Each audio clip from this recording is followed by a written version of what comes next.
Combatiremos la corrupción y la que...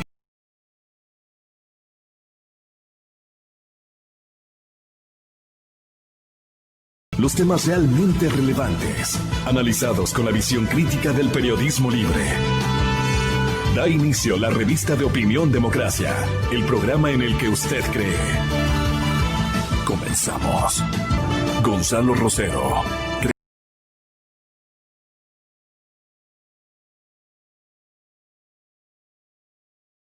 Estamos iniciando esta nueva semana ya, hoy lunes 15 de junio, mediados de mes ya, ¿no? Y mediados de año también. Saludarles a todos nuestros radioyentes y de Democracia TV que nos siguen, tanto en el país como fuera del país.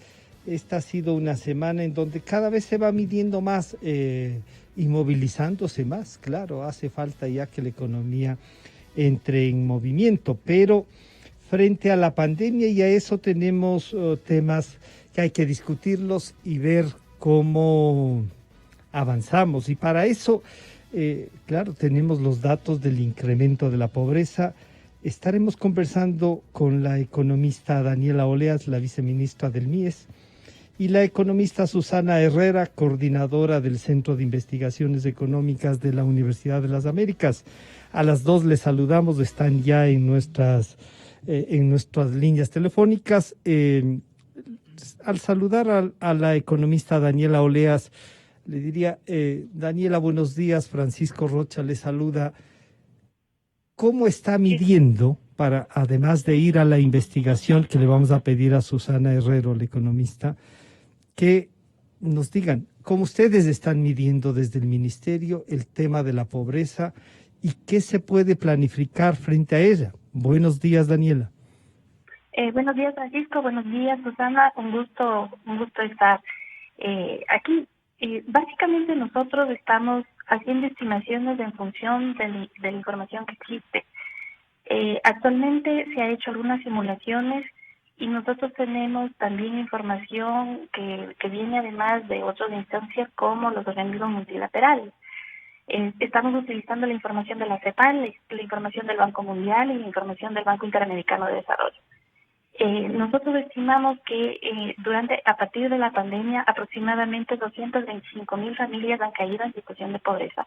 Cuando hablamos de 225,000 familias, estamos hablando aproximadamente de 1 millón de personas que se han visto afectadas por esta situación. Sobre todo, las personas las más afectadas han sido las personas más vulnerables, es decir, las que se encuentran dentro del 40% de población más pobre. Saludos, Susana Herrero, buenos días.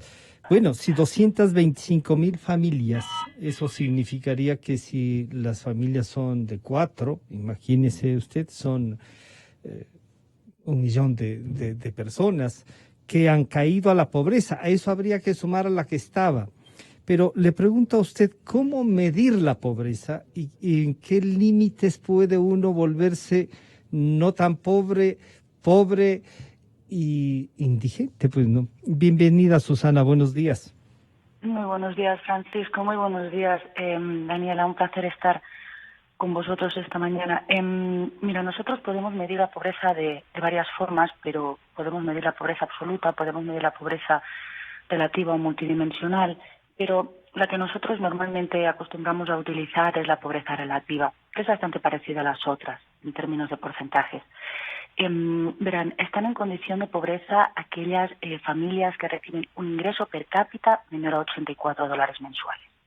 Es decir, una familia de 2 personas, de una pareja, en la que tengan unos ingresos aproximados de $170 al mes, ya están en condición de pobreza. Y estamos en condición de extrema pobreza cuando estamos en torno a unos ingresos de $47 al mes por persona, ¿ya? En el Ecuador, en 2019, cerramos diciembre con un 25% de la ciudadanía en condición de pobreza y un 9% de personas en condición de pobreza extrema.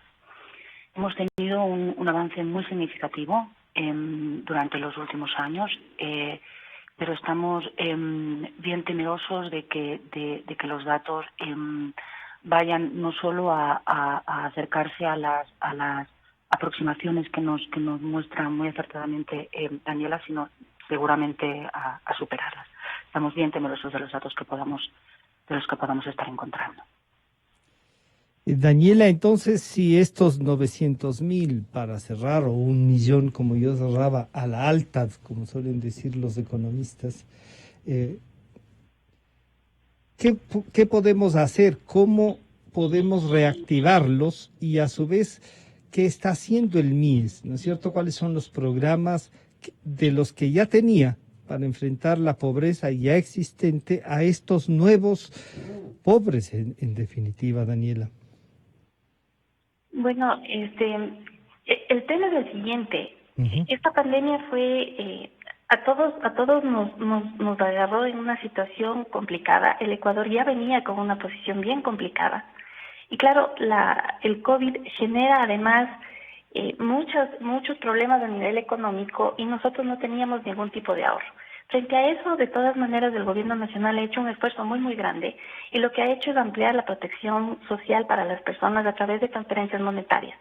En un primer momento se hizo una transferencia a 400.000 familias y en una segunda etapa a 550.000 familias adicionales, es decir, adicionalmente a lo que el programa de protección social normalmente maneja, las transferencias monetarias, que es 1.025.000 beneficiarios, se adicionaron 950.000 otras.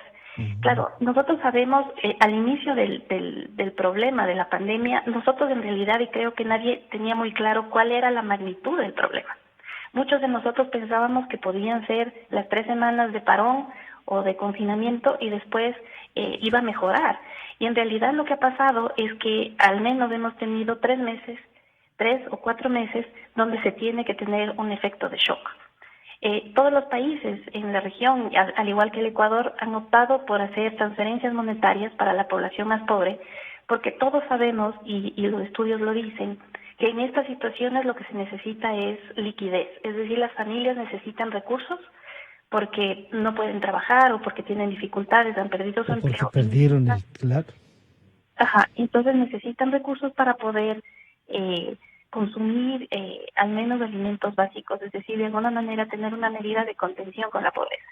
Y eso es lo que nosotros hemos venido trabajando. Ahí estaría contemplado, Daniela, los $47 por persona que nos dice Susana, o es algo más de esos 47, o cuánto es por familia, en definitiva, lo que está trabajando el MIES.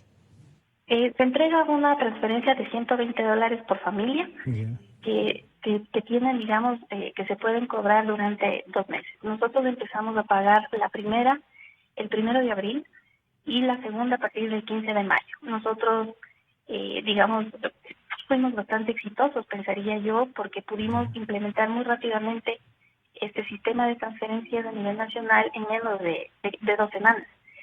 Y eso es lo que se ha hecho por el momento. Adicionalmente, el gobierno nacional, ustedes deben conocer, también ha hecho lo que muchos países han hecho, que es la entrega de apoyos alimentarios a través de canastas alimentarias. Directamente, sí. Directamente. ¿Por qué? Porque en esta situación de shock, lo más importante es sostener a la familia y sobre todo asegurar al menos el sustento y la alimentación diaria. Entonces, ha sido a través de transferencias y a través de canastas familiares. Susana, ¿cómo recomienda cómo ir ubicando a los sectores que hay que acudir? Ustedes habían medido, tenían unos estudios, tienen cuánto hay que más o menos gastar por familia. Estos $120 de los que nos habla Daniela pueden cubrir algo básico entonces, pero también ayudan a la movilidad económica del país, o sea, van a tener poder adquisitivo mínimo, pero poder adquisitivo. ¿Cómo lo hacen? Verán, los bonos existen en casi todos los países del mundo porque hay una parte de la ciudadanía que no tiene la capacidad de ser productiva. Y en este caso, ese volumen de población ha aumentado por el COVID. Y también hay una parte que probablemente no tenga nunca esa capacidad. Y esto pasa en todos los países del mundo. Todos los estudios que nosotros hemos hecho, no solo en Ecuador, sino en América Latina y las referencias bibliográficas de otros colegas, en el mundo nos muestran que los bonos son imprescindibles, sobre todo además los bonos normales, para romper los patrones de pobreza, es decir, para evitar que la pobreza se herede de los padres a los hijos. Está demostrado que los hijos de las familias que han recibido los bonos, en un 97%, logran mejorar su capacidad productiva en adelante, en el futuro, con lo cual es una muy buena herramienta para romper los ciclos de pobreza, y desde la academia no hay duda de que los bonos, si lo que queremos es una ciudadanía inclusiva en la que todos quepamos, está fuera de la discusión. Ojalá tuviéramos más recursos para que los bonos fueran mayores. Es decir, cuando tenemos una canasta básica en torno a los $600, una canasta básica de subsistencia, $120 es poco, o sea, no es suficiente, no es lo que nos gustaría. Pero estamos lamentablemente atrapados por los recursos de los que disponemos. Ojalá pudiéramos dar más. Es verdad que muchas veces se utiliza como un método, un medio para complementar ingresos informales que ya están recibiendo las familias, que de todas formas son insuficientes. Es decir, una familia que está ingresando $150 y recibe un bono de $120, igualmente no está es por la mitad de la base. Exacto, no le llega para poder cubrir sus necesidades, pero está fuera de toda discusión. Imagínese que en los Estados Unidos ha insuflado en su sistema $2 billones con esta pandemia del COVID. Es el mayor gasto del Estado nunca hecho en los Estados Unidos, nunca. Y la Unión Europea va a desembolsar 2,5 billones de euros. También es el mayor gasto de su historia. Una muy buena parte, en torno entre el 20 y el 30%, va a ir directa a bonos. Le podemos llamar como queramos, ayuda a la alimentación, como muy bien decía Daniela, subsidios directos en gas, en electricidad, pero la gente necesita que les podamos apoyar y que les podamos ayudar. Conforme más recursos tenga ese Estado, conforme más músculo tenga ese Estado, conforme más poder económico en términos de recursos inmediatos tenga, más va a poder desembolsar. Ojalá tuviéramos más para poder llegar a más gente y poder cubrir mejor las necesidades que tienen, sobre todo en el caso de las familias con el mayor número de hijos, ¿no? Yo quisiera que escuchen ustedes lo que dice Alicia Bárcena, la secretaria ejecutiva de la CEPAL. Mantuvo una conferencia por los 50 años de la CAF y mostraba su preocupación porque la región sufrirá, y se refiere a América Latina, una de las recesiones más grandes de la historia, y por ende se verá el crecimiento de la pobreza sin precedentes. Esto es lo que dijo Alicia Bárcena. Una gran cantidad de países de ingreso medio que van a tener y que están teniendo ya, han reorientado sus presupuestos, claro, para invertir en la crisis, pero no va a ser suficiente. Van a tener problemas de liquidez, de deuda, de mayor endeudamiento. De Centroamérica, sin duda, no tienen esas espaldas financieras.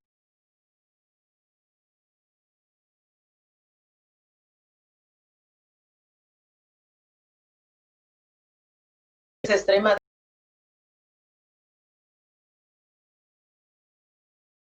La crisis puede llevarnos, la crisis sanitaria, ¿cómo evitamos que se convierta en una crisis alimentaria? Nos golpea en una estructura productiva y empresarial con muchas debilidades, con una heterogeneidad estructural que ha sido terrible para la región, porque fíjate tú que los sectores más afectados, que nosotros estamos haciendo un análisis sectorial de cuáles son los sectores más afectados, es el turismo, son los servicios, son realmente en pequeñas empresas. Estamos viendo que se va a dar el cierre, por ejemplo, de 2.6 millones de empresas formales en la región. De eso estamos hablando, con una pérdida de empleo, con una informalidad de 54%. Daniela, si hay una informalidad, uno diría, en el Ecuador estábamos más o menos por esas cifras. Pero claro, la pobreza, como nos ha dicho Susana, la pobreza relativa era la que se manejaba, y esta va a bajar, parecería. ¿Cómo entender lo que nos dice la secretaria ejecutiva de la CEPAL y cómo prepararnos para eso? Nos han dicho ustedes de los bonos, de la asistencia directa. Los $120 parecería que no es mucho, pero ya ayudan, también ayudan a reactivar el comercio. ¿Qué más se puede hacer y cómo más vamos a ubicar a la gente que hay que asistir y que no se beneficien algunos que a lo mejor no necesitan esa asistencia, Daniela? Bueno, lo que se ve de esta pandemia es que la duración es una pandemia que tiene un efecto temporal, es un shock temporal, pero la duración es tan larga que los efectos son permanentes. ¿Qué es lo que quiero decir con esto? El tema del COVID es que no sabemos cómo se comporta. Lo que sabemos ahora, 3 meses después, cuando empezamos, es mucho más, pero de todas maneras no sabemos cómo se va a comportar. Lo que es claro es que menos de 12 meses no vamos a tener ese problema. Es decir, al menos serán 12 meses, y no 18 meses que nos tendremos que ver afectados por esto y tenemos que actuar en consecuencia. Nosotros lo que hemos visto desde la Secretaría Técnica del Frente Social es que hay dos grandes momentos. El primero es justamente el que estamos viviendo en este momento y el que, digamos, que relativamente podríamos decir que está finalizando, que es la etapa de shock.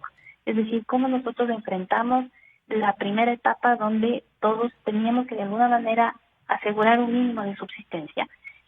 Obviamente coincido con Susana, nosotros hubiésemos querido poder dar una transferencia mucho mayor, pero eso depende, como también ella dice, del músculo de cada país. Y nosotros nos encontramos en una situación muy complicada porque no teníamos ningún tipo de ahorro. No Ya había veníamos ningún mal. músculo, Daniela. Exacto, Sí. ya veníamos mal y claro, esta pandemia afectó todo lo que afectó. De todas maneras se ha hecho un esfuerzo muy, muy grande y se ha acudido, digamos, a los organismos internacionales con tal, privilegiando, digamos, lo que es importante, ¿no? En este momento hay que privilegiar las personas y la vida. Entonces, hacia eso nos hemos enfocado. Daniela, ¿se ha Ya. incrementado el presupuesto a través de esto para generar este bono? ¿Cómo están ubicando? Porque una de las cosas que alguna gente ha dicho, ¿no? Y a veces los medios replicamos eso es, a mí no me ha llegado, no he podido cobrar, estoy en este sentido. ¿Quiénes nomás califican y qué pueden hacer, Daniela? ¿Cómo funciona esto? Nosotros tenemos el gobierno, digamos, el Estado tiene una instancia que se llama la Unidad del Registro Social. La Unidad del Registro Social es una unidad independiente que hace un levantamiento de información, es una especie de catastro de todas las personas y establece un índice de vulnerabilidad. Esto se hace a través de unas encuestas a nivel, digamos, se hace una selección geográfica, es decir, uno no va a hacer las encuestas en zonas relativamente de ingreso medio alto, sino a las zonas Que están más ubicadas ya, más o menos, ¿no Ajá, es cierto? exacto. Ya. Y luego cuando uno hace esa selección geográfica, hace un barrido central, es como un censo que se hace. Entonces, actualmente la base del registro social tiene aproximadamente 2,5 millones de familias registradas.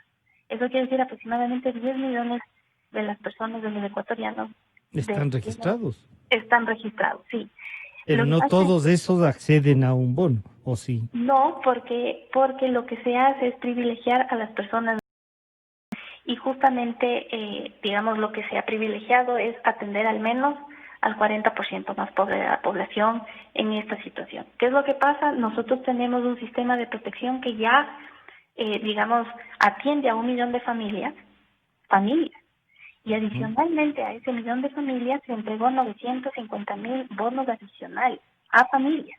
Estamos hablando de casi 2 millones de familias que reciben o recibieron algún tipo de asistencia de transferencia monetaria, adicionalmente a los kits alimenticios. Claro, nunca es suficiente y no quiero decir con esto que se podría hacer mucho más, Claro.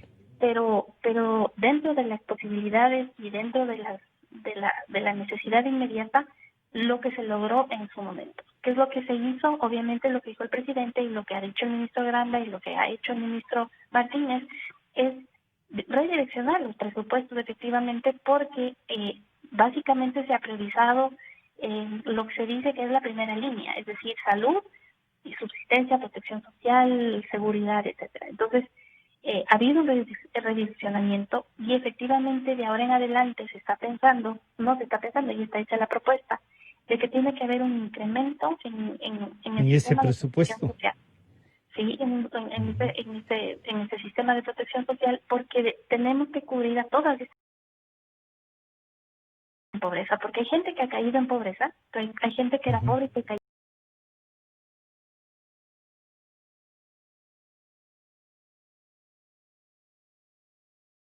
a todos de la misma manera, y también tenemos que tener una acción diferenciada por grupos poblacionales. No es lo mismo lo que van a sufrir o lo que están sufriendo las familias con niños menores de 5 años que los que tienen menos de 18 años, personas adultas mayores, etcétera, porque todo cambió, nos cambió el escenario y cambió sobre todo la forma de relacionar, que eso es muy importante también.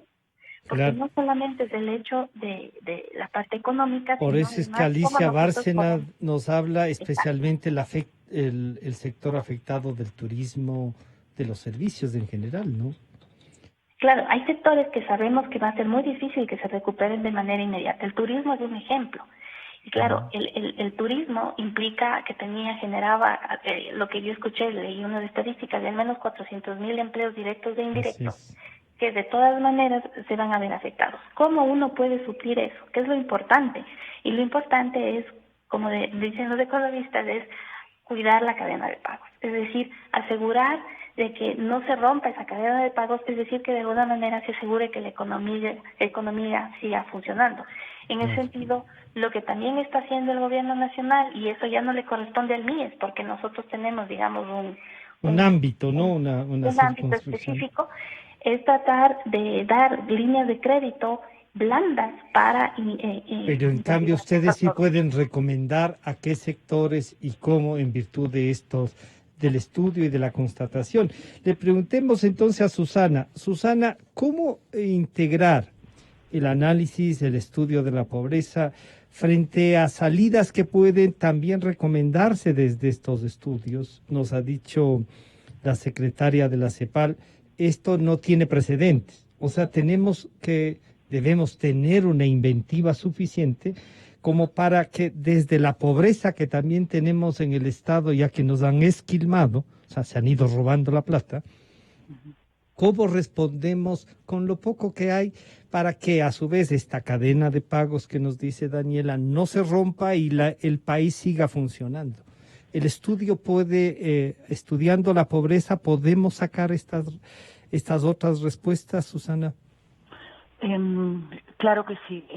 Verá, yo cuando pienso en esta pandemia desde un punto de vista económico, los datos son especialmente dramáticos y muy alarmantes, pero yo también creo que es una oportunidad muy grande para romper con esos errores estructurales que teníamos en nuestra economía. Esas fallas que nos permitían crecer cuando teníamos un boom de los commodities, pero que nunca nos permitían alcanzar niveles de desarrollo con los cuales estuviéramos satisfechos. Justo antes de la pandemia estábamos preocupadísimos por la deuda país, no sé si se acuerdan que superó a la Argentina. Es decir, nosotros tenemos una economía en Ecuador en particular y en América Latina en general que no nos permite pensar que hemos logrado alcanzar las estructuras que nos Susana, permiten. habíamos vuelto a caer en la dependencia del petróleo y el petróleo se fue al piso. Totalmente. Bueno, de hecho, nunca la superamos. Siempre, lamentablemente, esa dependencia del petróleo ha estado ahí, definiéndonos, marcándonos e impidiéndonos crecer y desarrollarnos. Entonces, esto pasa porque tenemos unos límites que nos hemos puesto nosotros mismos, que son un poco nuestras propias decisiones que nos tocan ahora revisar y ver un poco cuál es la economía que queremos para el país que queremos, para desarrollarnos en la medida que nosotros deseemos. Tenemos algunos límites fundamentales. Fíjese, hay uno muy importante que surge ahora, ¿no? Que es todo el tema de las microempresas. Fíjese que en el Ecuador el 90% de las empresas son microempresas, pero fíjese que solo contribuyen al 25% del PIB del Ecuador. Fíjese que contribuyen al 69% del PIB noruego. ¿Qué pasa con las microempresas ecuatorianas? Aquí hay mucha gente que quiere ser microempresario y microempresaria. ¿Qué pasa? ¿Por qué no crecen? ¿Por qué no son productivas? Uno de los límites grandes que tenemos es la digitalización, la innovación, y uno de los grandes límites que tenemos es el acceso al crédito. Esas líneas del crédito que necesariamente vamos a tener que tener para poder dinamizar la economía van a ser fundamentales y nos van a poder impulsar incluso a niveles a los que antes no podíamos llegar. Otro límite fundamental que tenemos, nuestro mercado laboral. Nuestro mercado laboral no deja contento a nadie. No están contentos ni las empresarias ni los empresarios, ni los empleados ni las empleadas. Mira, en Ecuador, antes de la pandemia, menos del 40% tenía pleno empleo. Menos del 40%. Eso significa que menos del 40% de las personas que estaban trabajando estaban ganando el salario mínimo y trabajaban 40 horas a la semana. Es terrible. Necesitamos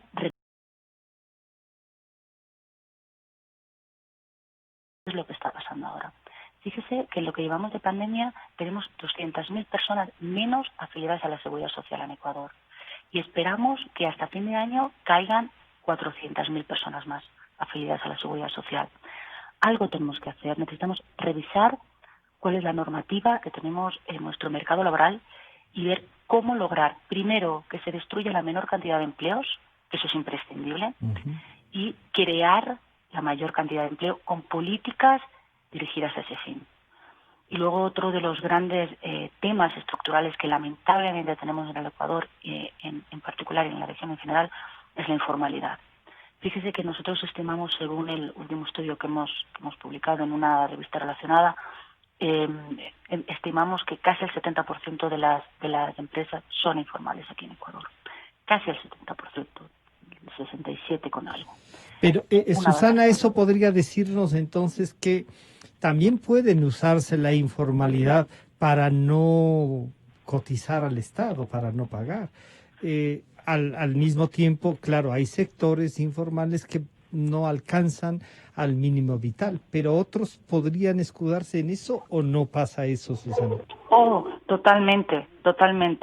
Fíjense que la informalidad se da en todos en las empresas de todos los deciles.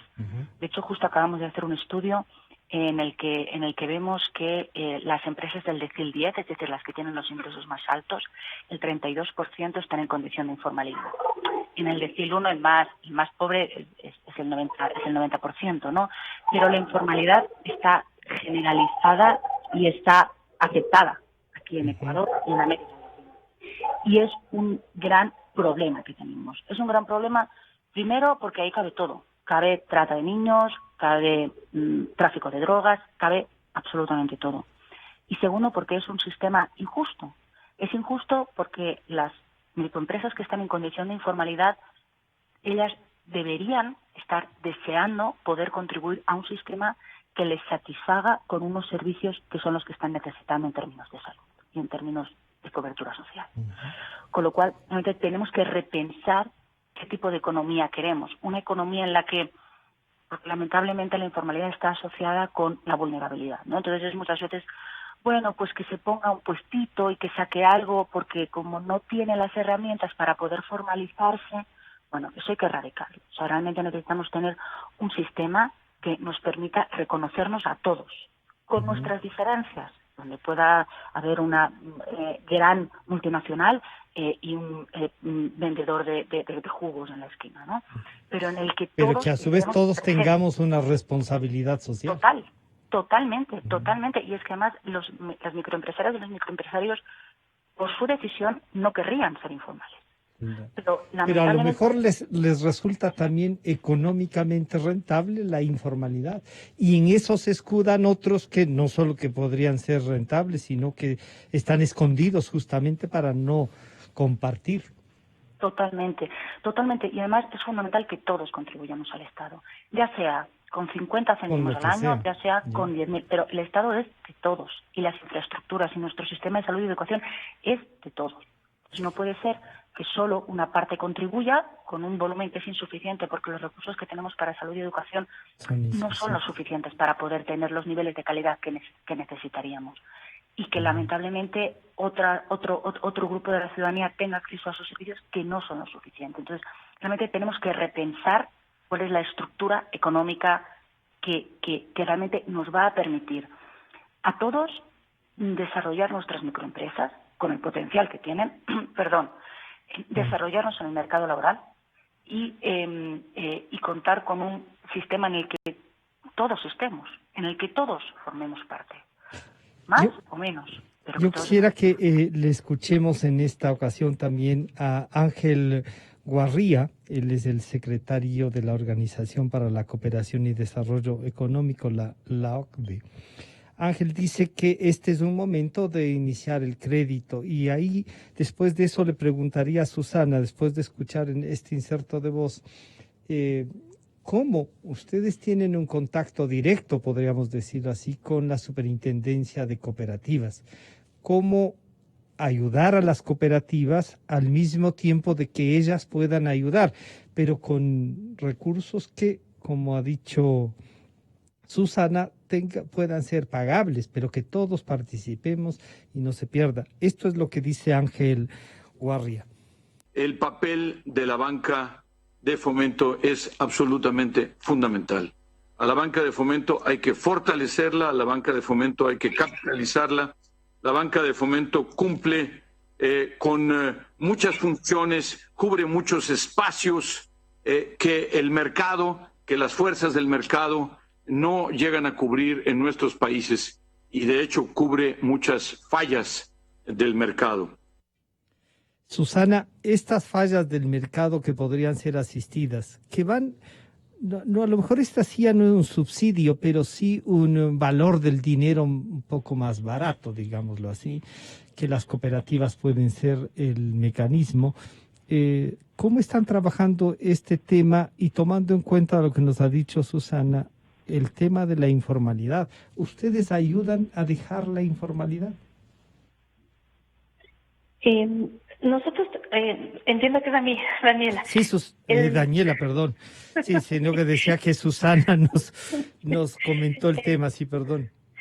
Nosotros tenemos, a ver, dentro de nuestro ámbito, obviamente, nosotros tenemos una relación directa tanto con el sistema financiero privado, la banca pública, y el sistema cooperativo.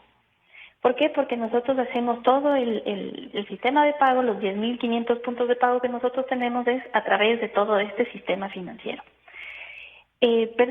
Nosotros lo que hacemos además es justamente tratar de vincular y tratar de que las personas que están dentro de esta situación de vulnerabilidad tengan acceso a crédito que les permita tener un tipo de emprendimiento que les permita salir de la pobreza, obviamente dentro del ámbito que nos corresponde.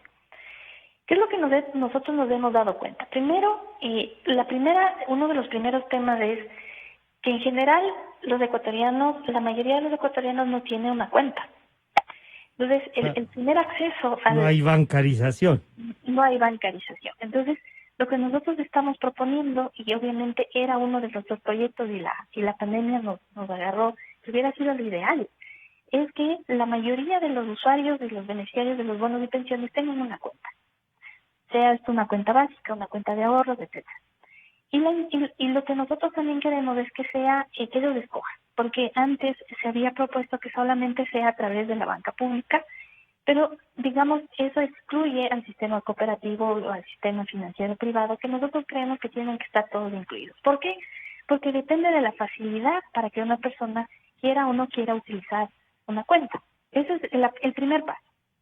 Para eso nosotros hemos hecho ya convenios tanto con la Superintendencia de Economía Popular y Solidaria como la Superintendencia de Bancos para poder tener este acceso.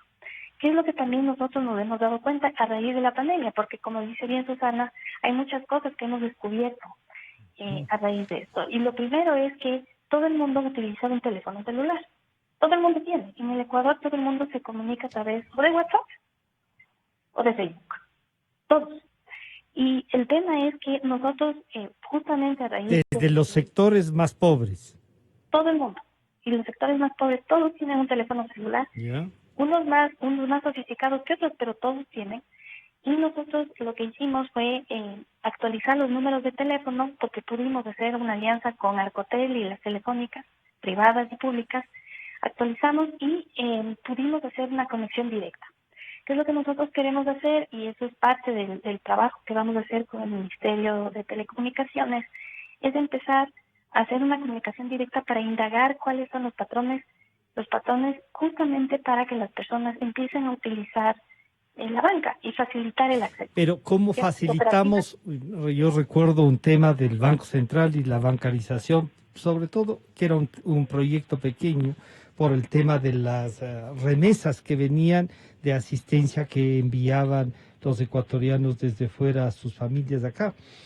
Había una resistencia, no solo en los ciudadanos, sino también en algunas instituciones financieras.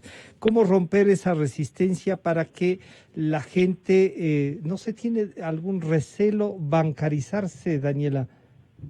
Justamente eso es, por eso es que nosotros queremos indagar cómo llegar de mejor manera y entendiendo un poco mejor a las personas de las que nosotros nos debemos, cuáles serían las opciones para que ellos sientan que es un beneficio bancarizarse. Entonces, vamos a hacer, digamos, un proyecto piloto donde vamos a hacer una interacción, se les va a entregar, digamos, facilidades para que puedan comunicar con nosotros a través de WhatsApp. Yeah. Pero ahí hay una cosa que hay que plantearle a la empresa privada y también a las cooperativas, al sistema cooperativo, que es que de los $120 o de los $60 o de los 45, 50, que dependiendo de cuál sea lo que le están asistiendo, no les vayan a cobrar el manejo de cuenta. O sea, ¿cómo hacer que también aporten desde ese punto de vista? Daniela, ¿se discute eso? Se discute, nosotros hemos tenido reuniones y de hecho nosotros hemos tenido mucho apoyo de la banca privada, del sistema cooperativo y de la banca pública. Uno tiene que reconocer eso. Nosotros desde el inicio hicimos reuniones con ellos, sobre todo con todos los concentradores, es decir, con las personas que reúnen a la banca. Hemos tenido apoyo de todos, de hecho, nosotros no hubiésemos podido hacer sin el apoyo de la banca privada, la banca pública y los cooperativos. Abrieron, digamos, los puntos pasando de 3.500 puntos a 10.500 puntos por el apoyo de ellos. Y de hecho, lo que hemos mantenido y lo que decidimos es mantener reuniones periódicas justamente para ir avanzando. Nosotros hicimos primero una hoja de ruta para la emergencia, cumplimos varios de los puntos y hemos ido avanzando de a poquito. Ahora nos hemos propuesto iniciar el proceso de bancarización. Obviamente sabemos que pero todos, absolutamente todos, quieren apoyar. ¿Se podrá hacer un sistema de bancarización usando el número de cédula, la dirección, algún pago de servicios? Porque como nos recuerda Susana, todos tenemos que contribuir algo y a lo mejor ese algo de lo que se les da también puede permanecer para seguir incrementando un fondo. ¿Eso es posible, Susana? Me parece una maravilla la política que acaba de contar Daniela, ¿no? Que acaba de explicar Daniela. Daniela nos ha explicado, perdón la interrupción, un proyecto que es ambicioso, que podría ser, que alienta. ¿Eso es posible? Es imprescindible. O sea, no solo es posible, sino que se tiene que poder hacer. O sea, no es posible que en todos los países en los que la informalidad es mucho menor, la gente tenga una cuenta y aquí no haya un 50% de la ciudadanía que no tiene acceso al mercado financiero formal.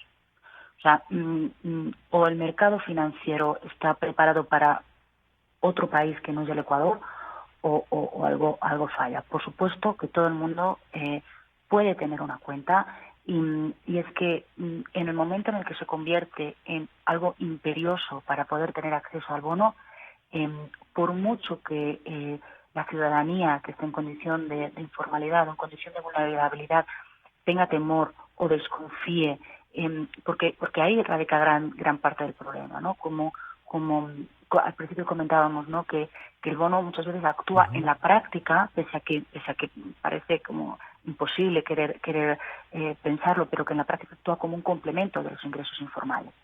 Entonces, muchas veces ese es el temor, ¿no? ¿Y si descubren que yo, no sé, vendo lechugas en el mercado los sábados, además de cobrar el bono, ¿no? Entonces, yo creo que y es muy importante hacer una acción de educación social hacia el resto de la ciudadanía, de visibilizar, de transparentar realmente cuánto es el bono, cuáles son los requisitos para el bono y cuáles son los volúmenes de pobreza y cuáles son los ingresos reales que está teniendo la ciudadanía y cuánto es la canasta básica, ¿no? Porque mucha gente no sabe que la canasta básica está en torno a los 600 y pico dólares. Quizás si lo saben, por familia, pues que el bono sea de 120, o sea, porque Claro, ahí hay una diferencia en donde uno dice, ¿y claro, entonces para qué sirve? claro, exacto. Sí. Pero es un tema todavía, o sea, hay una crítica muy fuerte al bono, ¿no? Como si fuera un instrumento que impide la productividad de la ciudadanía, ¿no? O que anima a la gente a no trabajar. Muy al contrario, o sea, es un elemento fundamental para sostener a las familias que no tienen la capacidad de producir. ¿Por qué nadie cobra el bono en el decil 5 o en el 6? Podrían. También hay mucha gente en condición de informalidad en el decil 5 y 6, que son los intermedios. Pero no tienen hay. ingresos mayores. Claro, Por lo nadie. menos tienen vergüenza de no ir a... Exacto, Sí. exacto. Nadie tiene de la ciudadanía la poca vergüenza de cobrar el bono, aunque podrían, porque Claro, seguramente sí. podrían cumplir los Ujú. requisitos. Con facilidad. Como no tienen con qué comparar, pueden Exacto. anotarse. Y hay alguna Exacto. gente que dice, pero si la señora que vende las chuchucaras, voy a usar el plato de mi tierra, tiene no sé cuántas casas, tiene eso y es informal. Pero fíjese que no pasa. O sea, en realidad, o sea, la ciudadanía es muy responsable. Es muy responsable en realidad. O sea, que a veces se dice que no, pero no. O sea, realmente los números nos dicen que quien cobra el bono es porque realmente lo necesita Sí. o porque está complementando unos ingresos informales que son insuficientes. ¿Puede haber una excepción? Siempre hay una Siempre hay. excepción a todo O sea que sistema. sí hay que eliminar esta crítica en la que dicen hay algunos que no deben estar cobrando el bono. O sea, algunos se pasará, pero alguno también debe quedarse. Exacto. Entonces, realmente que nos fijemos en la excepción, cuando realmente estamos contribuyendo, como muy bien comentábamos antes con Daniela, a romper ese ciclo de la pobreza, es un debate que ya tiene que estar fuera del escenario. O sea, realmente tenemos que hacer un debate sobre cómo tienen que hacerse estos créditos, cómo lograr romper la informalidad aprovechando estos créditos que van a ser fundamentales para dinamizar la economía. Si no hay créditos a la empresa, es muy difícil que logremos salir Yo adelante. quería plantearles, Enrique Iglesias, el ex secretario general iberoamericano y expresidente del BID, indicó que se debe impulsar dos temas prioritarios desde el punto de vista de él, la integración y la tecnología. Es de lo que estaba hablando Daniela. Ella nos recordó. De alguna manera hay un teléfono celular y eso puede ayudar. Susana, desde la teoría, desde la investigación, es algo así como que es verdad que hay más teléfonos que ciudadanos en el Ecuador. ¿Ustedes han hecho una investigación vinculado a eso? ¿Sí? Ojalá. Ojalá, ¿no? Ojalá tuviéramos más teléfonos que ciudadanos y ojalá tuviéramos más personas con acceso a Internet, porque eso significaría que estamos sentando las bases para un mayor desarrollo. Sin teléfono, necesariamente la persona que tiene el teléfono no siempre tiene Internet, porque eso ya tiene un costo. O sea que se podría como intentar ayudar a través de que les llegue también el Internet. Ojalá. Fíjese que justo estábamos el otro día con unos colegas comentando, ¿no? Que claro, siempre tenemos aquí el problema de los salarios, ¿no? Porque nuestros salarios todavía no son los que nos gustaría, ¿no? Pues que claro, nuestra producción es intensiva en mano de obra. Entonces nosotros, ¿cómo competimos? Competimos vía mano de obra, tanto dentro como fuera del país. Si nosotros queremos que eso cambie, justo ahora acaba de salir un análisis de Acemoglu, que es un investigador en Harvard muy interesante, en el que muestra que realmente los países que son intensivos en mano de obra lo tienen muy difícil realmente para lograr desarrollarse, porque para competir siempre tienen que estar conteniendo sus salarios o reduciendo sus salarios. Entonces, realmente necesitamos digitalizarnos y necesitamos innovar. Necesitamos un plan a medio plazo en el que todas las fuerzas sociales se sienten y digan, bueno, ¿cómo vamos a transformar nuestra economía para tratar de que sea una economía innovadora? Porque es la única forma en la que nosotros vamos a poder cambiar la estructura salarial y productiva que queremos, que es lo que queremos todos, que es lo que queremos las empresarias, los empresarios y las empleadas y los empleados. Entonces, realmente esta digitalización es imprescindible. La relación entre es clave. Justo acabamos de sacar ahora un estudio que esperamos publicar en breve sobre cuál es la digitalización de nuestras pymes aquí en Ecuador, y los datos son una pena. ¿Son penosos? Son penosísimos, ¿Sí? son penosísimos. De esos Porque 90% de los microempresarios que son el 25% del PIB, que usted mismo nos ha dicho, Susana, que no han invertido en tecnología, ¿no les interesa? ¿No? No, y una de las principales, bueno, hay varias razones, ¿no? Pero una es que hay un tema de visión cortoplacista, ¿no? De decir, bueno, yo tengo que hacer lo posible porque mi empresa sobreviva. Entonces, realmente, la inversión en digitalización, en compras online, o realmente me cuesta un esfuerzo, ¿no? Entonces, realmente, puedo hacerlo como, o sea, esa visión de es que mi empresa tiene que sobrevivir. De hecho, en un estudio que dice que el 30% de las microempresas, su mayor preocupación es sobrevivir al mes siguiente, ¿no? El 30% es una barbaridad, es una de cada tres, ¿no? Pero realmente, ¿cómo voy a pensar yo en Estamos en una economía de sobrevivencia. Claro. Tanto Entonces, las micro como más aún los informales y los más pobres, peor.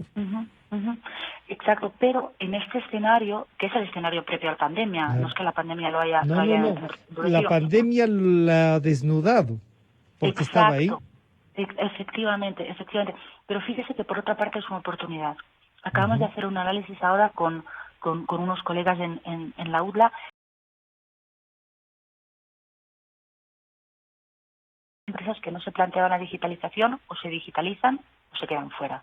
O venden por Internet o ya no van a poder vender. Entonces, por poner un ejemplo, entonces realmente el COVID nos presenta oportunidades. Estos créditos nos presentan oportunidades. Realmente a cómo queremos que estas empresas se dirijan hacia la digitalización y hacia la innovación. Entonces realmente en eso es en lo que nos tenemos que concentrar. Los números son terribles, como muy bien nos comentaba Daniela. El escenario es absolutamente desolador, sí. Pero es hoy cuando más tenemos que... Creo que este es un mejor momento para salir de... Enrique Iglesias decía lo siguiente. El mundo se está enfrentando a un quiebre de la llamada relación multilateral. Estamos en una regresión y ojalá se detenga, pero que puede crecer. En ese ambiente, el tema de la integración y la cooperación regional adquiere una nueva dimensión tan o más importante que en el pasado. En segundo lugar, el tema de la tecnología, que también se mencionó por el profesor Fischer. Yo creo que sí. Yo estoy pensando que en este momento todo el tema de la digitalización está como uno de los grandes instrumentos. La utilización de la digitalización podría transformar a 16 millones de pequeñas unidades agropecuarias en América Latina, donde se concentra mucho de la pobreza. Y tomaba ese ejemplo en la agricultura como hay otros. Pero yo quiero decir que ahí hay un desafío importante para los bancos regionales, incidir en esto y ver cómo se puede usar las nuevas tecnologías para dinamizar la productividad.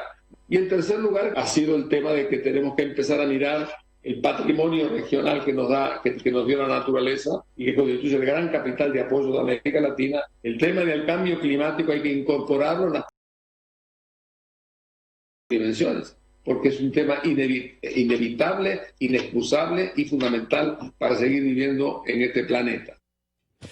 Bueno, Daniela, claro, Enrique Iglesias dice hay que incorporar el cambio climático y nosotros nos hemos pasado conversando de cómo no que caiga más la pobreza. Y claro, ahí hay un choque. Y algunos dicen, bueno, hay que mirar también la tierra y, bueno, hay que mirarla y hay que mirarla con posibilidades de avanzar. ¿Cómo ustedes y las noticias que nos ha dado Daniela Olea son alentadoras, sobre todo esto del diálogo con el sistema financiero, con todo eso? Pero ¿cómo integrar entonces esta visión medio ambiente, de necesidad de desarrollo, eliminar, si es posible, la pobreza, mitigarla? ¿Cómo enfrentarla? ¿Cuál es la propuesta mucho más a detalle, Daniela? Bueno, en realidad me está pidiendo que tenga una... Es economista, si es que no, es economista y tiene que ver el desarrollo desde lo que les han encargado. Sí, de acuerdo. Pero a mí lo que me parece, nosotros hicimos una encuesta hace mucho tiempo a la gente del bono, sobre todo en la zona de Esmeraldas, es una zona muy, muy rica. Y ellos decían, nosotros somos gente pobre en un país muy rico. Y yo creo que es verdad. Yo pienso que nosotros tenemos la posibilidad de integrar, y esta es una posibilidad, como dice Susana, y nosotros creemos firmemente que tenemos que utilizar la tecnología para conocer las necesidades de las personas y atender de manera diferenciada. ¿Qué es lo que yo creo? Hay muchas cosas que nosotros no sabemos cómo atacar porque no entendemos qué es lo que la gente necesita y cómo puede ser mejor entendido y captado. Y creo que esa posibilidad que nos da la tecnología creo sinceramente que este país es un país donde tiene una riqueza natural impresionante que debería ser aprovechada. O sea, no todos tienen Galápagos, de hecho somos, digamos, Galápagos, la Amazonía, los volcanes, sí tenemos una riqueza impresionante que debería ser aprovechada. Claro, la apuesta siempre fue el turismo, y el turismo en esta época es complicado por la situación en sí misma. Pero eso no quiere decir que no podamos prepararnos en un futuro para poder aprovechar todo lo que se nos viene. Pero yo estoy convencida, lo que dice Iglesias, el señor Iglesias, yo estoy convencida que la tecnología ahora es fundamental. ¿Y por qué? Porque de ahora en adelante, inclusive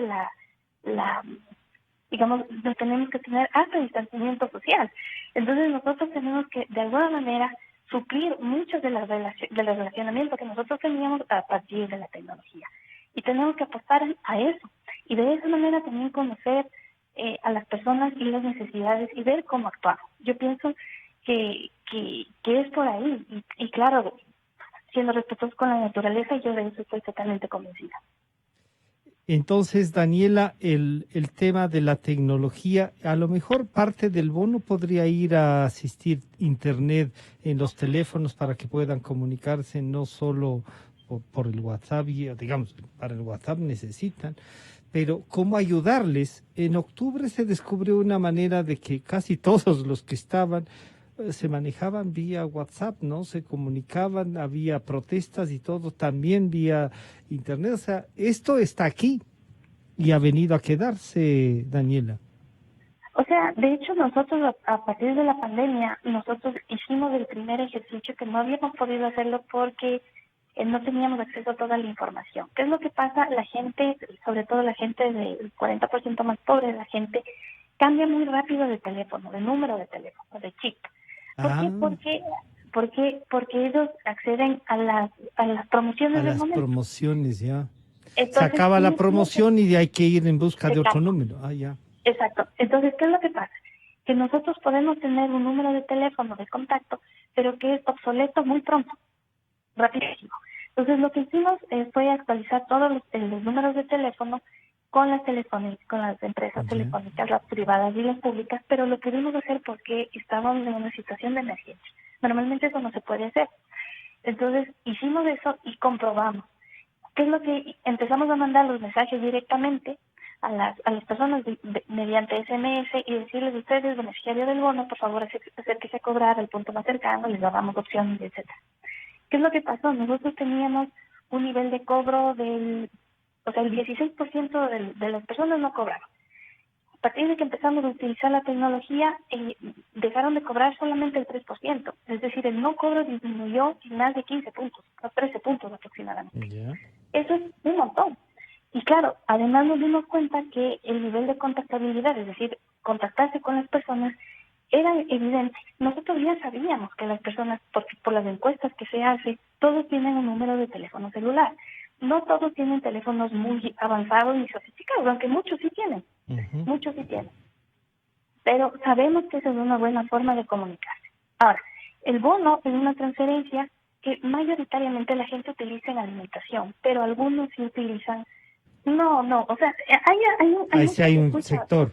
Hay un prejuicio muy grande alrededor del tema de cómo se gasta los recursos del bono.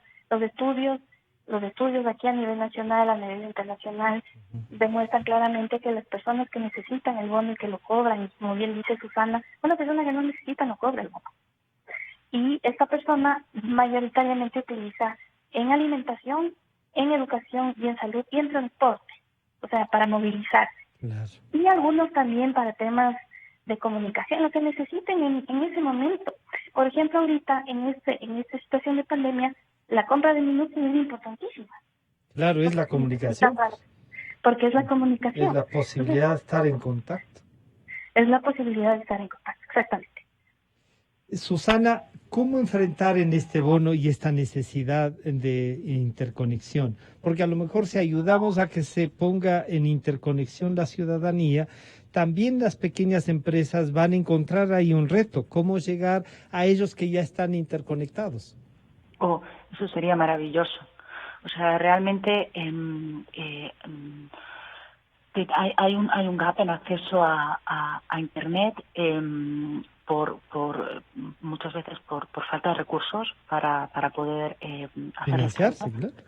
Exacto. Y además hay a niveles básicos, es decir, nosotros veíamos en el estudio que acabamos de hacer que las microempresas que se han, entre comillas, digitalizado, lo que están haciendo es un poco lo que hacemos todos, ¿no? Pues transferencias por Internet, que es un poco lo que uno hace en su vida diaria sin tener una microempresa, ¿no?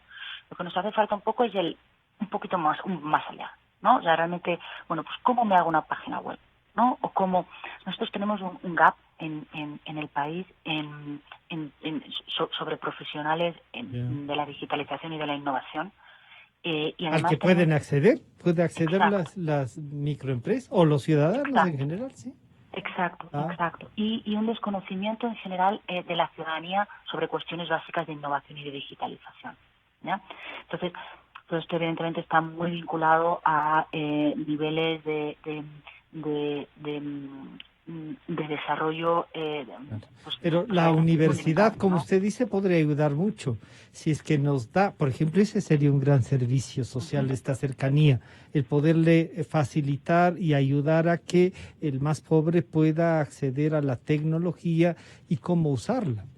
Eso sería fantástico. De hecho tomamos nota del comentario porque es imprescindible que las microempresas se empiecen a tomar esto no como algo opcional, que era lo que pasaba hasta ahora y que era una pena, porque realmente esto limitaba muchísimo su productividad, sino como una obligación. Entonces, esta es otra de las ventajas que nosotros podemos estar teniendo y otra de las cosas puede ser fundamentales que impulse la salida de la pandemia más la mochila de la pobreza que teníamos cargada. Efectivamente, así es como deberíamos de alguna forma enfocarlo, y es un poco también lo que comentaba Daniela, ¿no? Con el tema de la comunicación, que es imprescindible, y es imprescindible no solo en épocas de pandemia, sino antes y después, ¿no? Justo participábamos en un análisis sobre un poco la migración y veíamos que en cuanto empezaban a trabajar, en cuanto ganaban algo, lo primero que hacían era comprarse un celular. Sí. A veces antes de comprar comida, ¿no? O de diversificar su dieta, ¿no? Esa es una de las opciones primarias.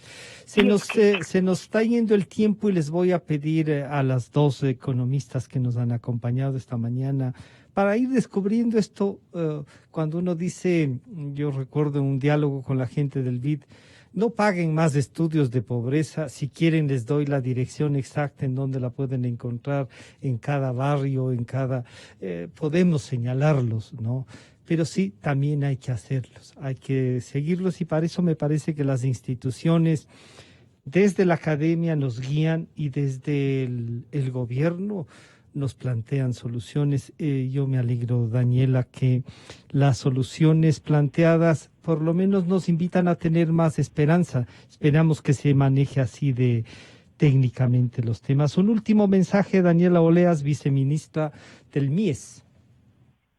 Bueno, y pienso que, digamos, en esta situación tan complicada, el gobierno ha tratado o está haciendo un esfuerzo muy grande, pero es un esfuerzo que tiene que ser entendido como parte de la sociedad. No, a veces se ve como temas muy diferenciados, como que esto como que es de otros, no es de todos. Como que es de otros. Y yo creo que si algo nos ha demostrado esta pandemia es que si no estamos todos juntos no salimos. Y tenemos que ponernos de acuerdo en lo básico. Y lo básico es que tenemos que tener mejores oportunidades, aprovechar esta situación tan complicada para pensar el país de manera distinta, que es lo que coincido totalmente con Susana. Y que no lo podemos hacer solo y que tiene que ser en coordinación con el sector público, el sector privado, la academia, etcétera. No solo. Ese es, digamos, el mensaje.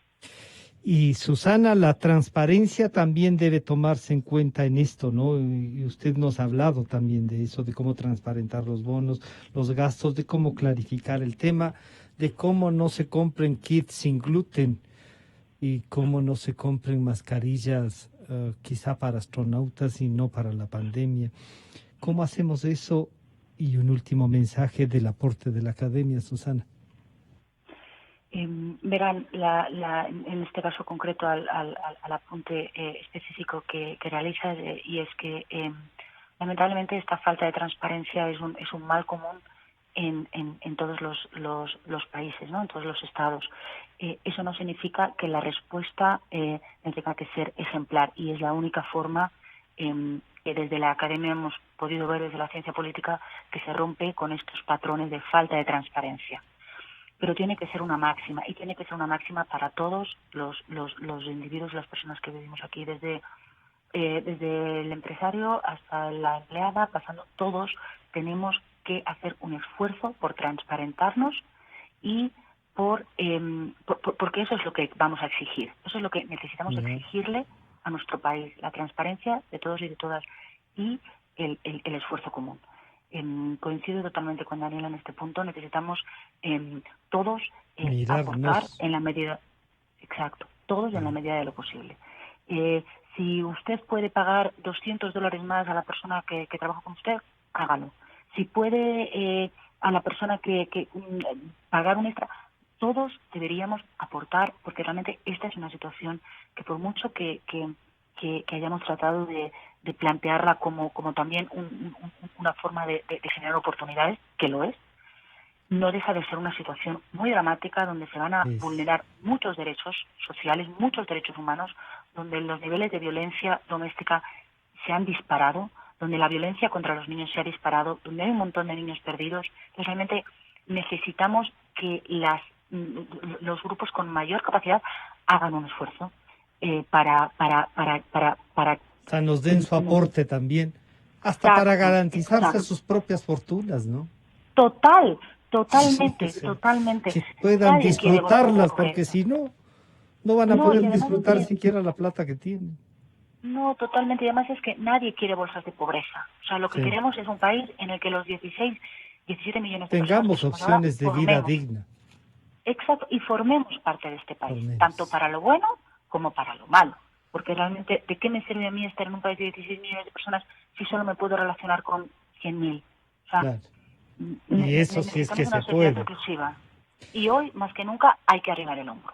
Todos los que podamos tenemos que arrimar. Tenemos que arrimar el hombro. Bueno, me quedo con ese mensaje de arrimar el hombro, y como dice Daniela Oleas, que nos miremos todos, que todos salimos, y Susana Herrero ha coincidido con todo eso. Han estado con nosotros la economista Daniela Oleas, viceministra del MIES, y la economista Susana Herrera, coordinadora del Centro de Investigaciones Económicas de la Universidad de las Américas. Muchísimas gracias a las dos. Estaremos en contacto con ustedes para seguir analizando otros temas. Luego de este corte comercial, seguimos. Calidad.